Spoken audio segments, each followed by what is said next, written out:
o hablarles directamente a los propios judíos, parte de Siria, todo esto. En cambio el griego, mal escrito, mal hablado, como tú quieras, era la lengua que todo el mundo utilizaba para comunicarse con los extranjeros. Por eso se escribieron totalmente el Nuevo Testamento en griego. ¿Por qué en griego y no en latín, que ya estaba predominando? Porque yo creo que eso se debió a que había un ascendiente cultural de Grecia sobre Roma.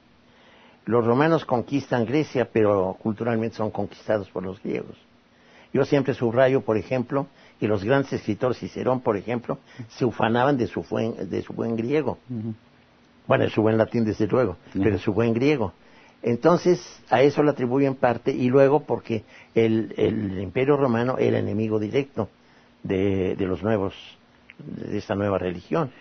Nos decía que probablemente Jesús había nacido entre marzo, abril, mayo, una cosa así. ¿Por qué? Por los turnos de los sacerdotes. Se han calculado con imprecisión. Sería muy difícil de una manera tajante decir, ocupó de tal a tal el cargo de sumo sacerdote. Pero sí se ha hecho ese cálculo, y probablemente caería por esas fechas, entre marzo y mayo. Pero, pues te repito, por la cuestión del sol invicto y todas estas cosas. Pablo Iriart y Jaime Sánchez Ucerrey, en Contexto, entrevistaron al escritor mexicano Francisco Martín Moreno. El siguiente es un resumen de dicha conversación. Oye, Francisco, tú eres un escritor, historiador, y lo que vivimos en México ahora, bueno, es parte también de nuestra historia.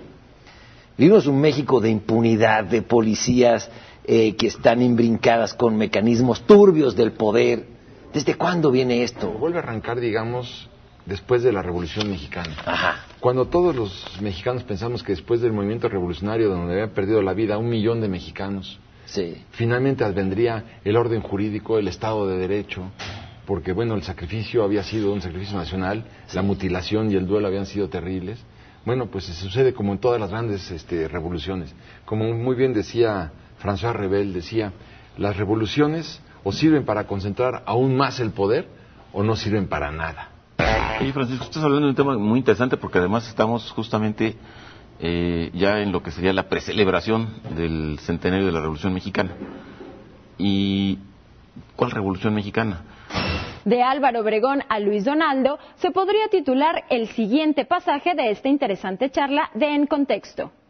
Mira, lo manda a asesinar. Es muy curioso. En la escuela nos dijeron, Pablo y Jaime, que estaba sentado Álvaro Obregón en un banquete en la Bombilla, sí, y entró entonces José de León Toral, y mientras le enseñaba con la mano izquierda un bloc con un retrato que le había hecho al presidente de la República, con la derecha sacó una pistola, le disparó 5 tiros, de los cuales falló 2 y 3 fueron mortales. Y ahí se acabó la historia. Sí. Sin embargo, cuando yo tuve acceso a un acta de necropsia, no un acta civil, pero también un diagrama de la necropsia que se le practica a Obregón, ahí aparece que tenía 19 perforaciones de bala. 19. No 3, sino 19. 19 orificios de bala en el cuerpo del presidente de la República. Entonces ahí empezó mi gran investigación. Dije, esto me preocupa muchísimo, porque aquí hay una mentira, otra nueva mentira del tamaño del mundo. Como nos han mentido y nos han mentido Ninguna siempre, pistola tiene 19, ningún revólver de la época tiene 19 tiros en una... Pero con otra, Pablo, un arma. Con otra. Eran 6 diferentes calibres. O sea, calibre 45, calibre 42, calibre 38, calibre 32, calibre 7 milímetros, 8 milímetros, hasta calibre 22. ¿Y dónde encontraste esa acta? Está en el periódico Excelsior, buscando en las hemerotecas. En el periódico Excelsior encontré, en el 19 de mayo de 1947, aparece en la primera plana del periódico, dice, Toral usó 6 pistolas o fueron 6 los asesinos. Pero en 47... Bueno, pero también si te puedes ir ahora al asesinato de Colosio y te encuentras con un periódico X, a lo mejor vas a decir dentro de 50, 70 años, hubo 3 abortos y lo mataron por quién sabe qué conjura. Es decir, depende qué tan confiable sea quien escribió la nota, ¿no? ¿Cómo se entiende la Navidad en otros contextos? Sobre esa pregunta giró la entrevista con Sarmiento con el sacerdote católico Cipriano Sánchez. soy la luz del mundo. Yo soy la luz del mundo. Qué frase más bonita, hace mucho que no la escuchaba, es una frase realmente hermosa. ¿Sabes qué he encontrado también? Me he puesto, la reflexión me quedó de alguna de las entrevistas que tuve contigo, y me puse a examinar y vi que son muchas las culturas las que tienen festividades en torno al solsticio de invierno. Los propios aztecas tenían estas festividades, eran 5 días de fiesta, si no mal recuerdo. El nacimiento de Huitzilopochtli, exactamente. Curioso, el dios del sol finalmente. ¿Hay algo especial en esta época que haga que la gente se siente a reflexionar? Que finalmente eso es lo que hacemos en Navidad. Sí, yo lo que creo fundamentalmente, y aquí es una riqueza que el cristianismo aporta. Normalmente en todas las culturas existía esta necesidad de que de pronto el sol se va, las culturas captan que el sol se va acortando. Que el día cada día es más corto y anochece más temprano. Y aquí en México no lo notamos tanto, pero te vas a países del norte y son las 3 de la tarde y ya está oscuro. Y es de noche.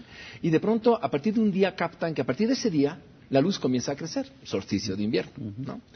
Es esta realidad la que lleva a las culturas a decir, el sol no se muere, toda la vida sigue.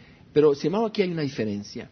Mientras en todos los pueblos, por ejemplo, aquí el nacimiento de Huitzilopochtli, el nacimiento del dios guerrero, el nacimiento del sol, de todo el culto solar que estaba en torno al templo de Huitzilopochtli aquí en la cultura azteca, mientras para ellos simplemente todo se quedaba ahí, ¿no? Como que al fin y al cabo yo no estaba tan involucrado. Menos mal que esto sigue adelante. Sin embargo, de pronto el cristianismo añade esta reflexión. Tú eres tan importante para Dios que Dios llega a ser como tú, llega a ser tú. En todas las culturas siempre hay una distancia. Esa es la gran diferencia. Es la gran diferencia. Sí. En todas las culturas hay una distancia entre la divinidad, incluso, por ejemplo, la misma cultura judía de la que provenimos nosotros en nuestra ideología, vamos a decir así. Otros pasajes polémicos del Nuevo Testamento fueron abordados por el periodista y su entrevistado. Herodes, Sergio, lo conocemos fundamentalmente por 2 fuentes para nosotros más relevantes. Una es el Evangelio, lo que nos cuenta San Mateo, lo que nos cuentan los Evangelios, y la otra fuente es el historiador judío Flavio Josefo, que es el que habla mucho de toda la historia de los judíos, de la guerra de los judíos, y nos refleja un personaje en Herodes muy apasionado por el poder, un personaje que, para empezar, él no era judío. ¿No era judío? No, era el rey de los judíos y no era judío. Lo cual obviamente les molestaba bastante. Conociendo al pueblo judío y además esta forma en que se consideraba, en que finalmente era el pueblo elegido, sí, no debe haber sido fácil. No era fácil. Sin embargo, él busca ganarse a los judíos. Y Herodes, por ejemplo, recientemente hubo un documental de National Geographic muy interesante sobre toda la obra que hizo Herodes en Palestina. Esta semana Animal Nocturno presenta un especial en el que resume lo mejor de sus invitados del 2008.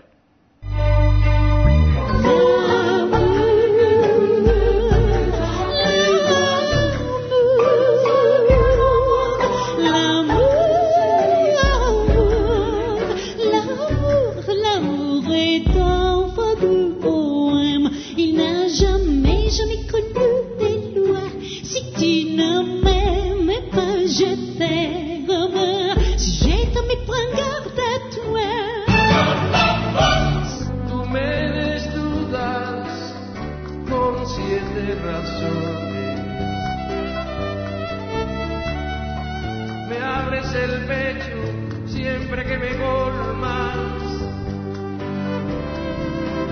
de amores.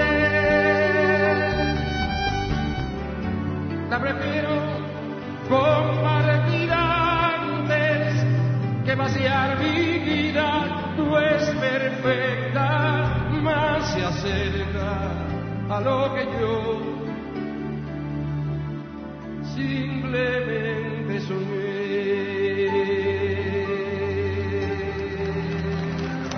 Llegamos al final de esta emisión de Desafío y antes de despedirnos queremos desearles un excelente nuevo año. No dejen de conectarse con nosotros en nuestra página www.tvazteca.com/de opinión y les reiteramos la invitación para que no se pierdan nuestros programas de lunes a sábado a las 12 de la noche por Azteca 13. Hasta pronto y muchas gracias.